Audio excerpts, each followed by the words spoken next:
Bismillahirrahmanirrahim. Assalamu alaikum, my dear learners. I welcome you to English Grade 6 video lessons. I'm your instructor Zahmid.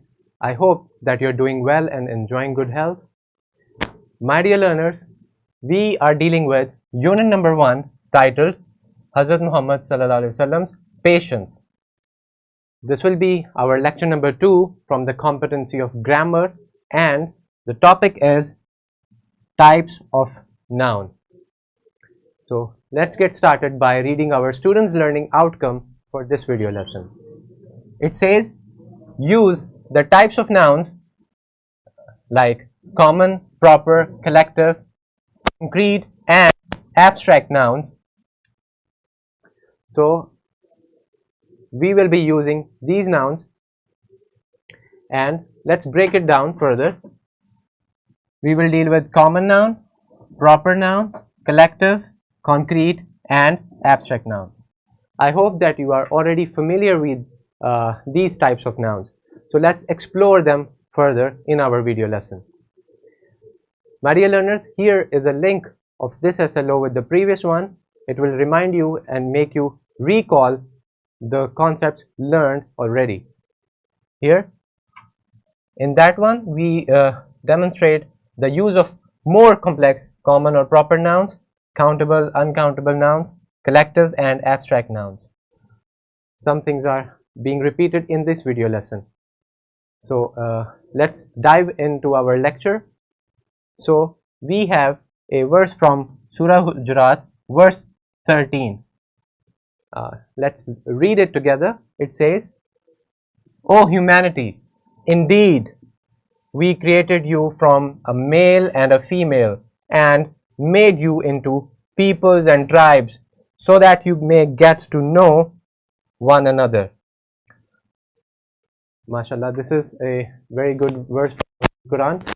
So we have highlighted some nouns for you. Can you pause the video, read them and recognize that what type of noun is mentioned?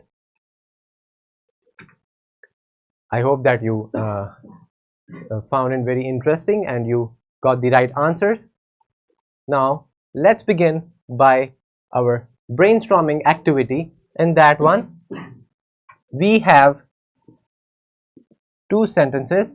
The curious cat chased after a bright ball, leaping gracefully over the fence. Or the teacher assigned the students' class an interesting project which required a lot of creativity and teamwork. Can you spot as many nouns as you can, be it abstract noun, common, proper, concrete or collective? So for your brainstorming activity, you will read these sentences and spot the nouns mentioned, and also label them. What type of noun is the one that you found?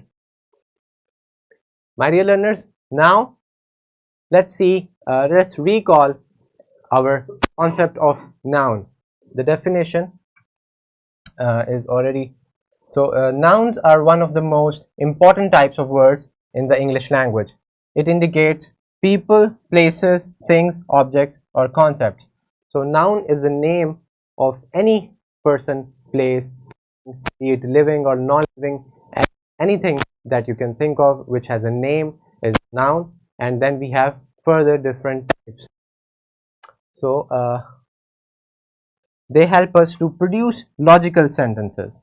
If we are not careful about using the right noun at the right time, at the right place, then we will be misunderstood.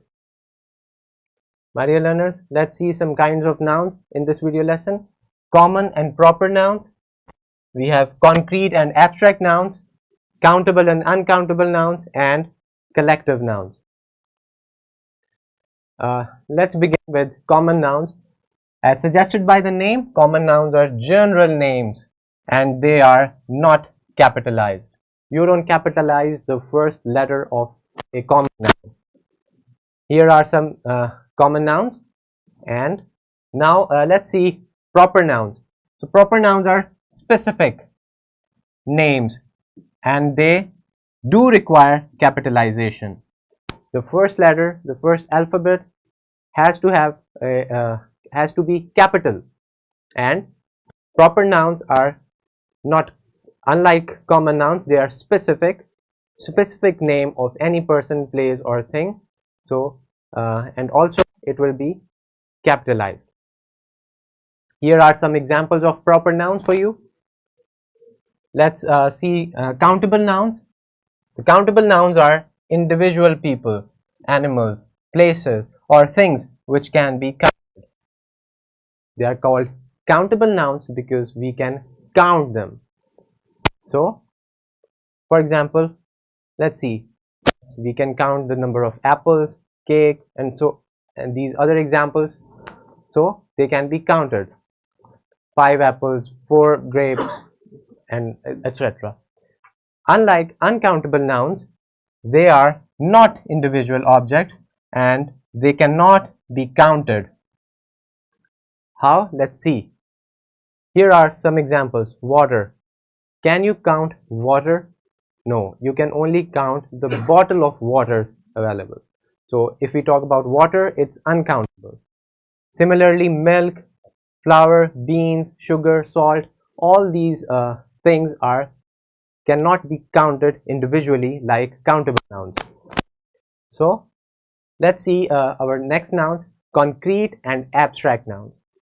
So a concrete noun is a thing we can touch or see, like dates, a barbarian or a Jew. It's not an idea, it is something real. Whereas abstract nouns represent ideas and things you cannot perceive through the 5 main senses. Words like love, science, beauty, and patience are all abstract nouns. You cannot see them with your eyes, you cannot hear them, but they can be felt. They are ideas, they are in your mind, they are intangible, they cannot be touched. So concrete nouns, on the other hand, are nouns that we can perceive through our 5 senses. We can touch, taste, smell, see, or hear them. So this is the basic difference between a concrete and an abstract noun. Now let's see that we have already seen abstract nouns. Here are some examples also. So let's go to collective nouns. So a collective noun denotes a group of individuals, things, or animals as a single unit. For example, a bouquet of flowers. So a bouquet is having so many different flowers. It is treated as a single unit, hence it will be called a collective noun. A band of singers. A band of singers or a group of singers is a group which has so many different singers. So this is also, band is also a collective noun. Patience over anger and more self-control in response to people's harshness. So here people is also, we are talking about a collective noun. Now my dear learners, let's see some more examples. And now it's time for an interesting activity. Here if you see on your page number 3, we have an activity for practice. Students list down the common nouns of their own choice and turn them into proper nouns. For example, Nabi becomes Nabi Hazrat Muhammad sallallahu alaihi wasallam. This is a common noun and this is a specific prophet sallallahu alaihi wasallam that we are talking about. And also mountain will become Mount Everest or any other mountain that we can think of, we can name. So next, write down 10 proper nouns and turn them into common nouns. For example, Hazrat Umar radiyallahu ta'ala anhu becomes companion. A companion can be any companion of Prophet sallallahu alaihi wasallam, but when we are naming one specific companion, then that will be a proper noun. Here also we have another activity. You have to complete each sentences by using correct collective nouns from the word bank given here. So now let's see another one. You have to label each word below as a concrete noun or abstract noun, then write a sentence with each word. Spaces are given. You can write them easily in your book. So also you will use the given collective nouns in the word bank in your sentences. So my dear learners and my fellow teachers, we have a worksheet attached in the resources. It comes with other resources as well. You can find it in the description of the video. For homework, we have a question: write a short paragraph using common and proper nouns. Can you do it easily? I think yes, you can do it because you are already familiar with the usage of common and proper nouns. Secondly, we have find more abstract and concrete nouns from your lesson and use in your sentences. You will read the text of the lesson and find abstract nouns, abstract and concrete nouns. So finally, we are at the end of our resources. We have resources like worksheet, presentation, a lesson plan, a question bank, and also finally a skill sheet attached in the description of the video. I hope that you had great time learning about the kind of nouns that we learned and how we can use them in both our spoken and in written format or form of communication. Until the next video, Assalamu alaikum and Allah Hafiz.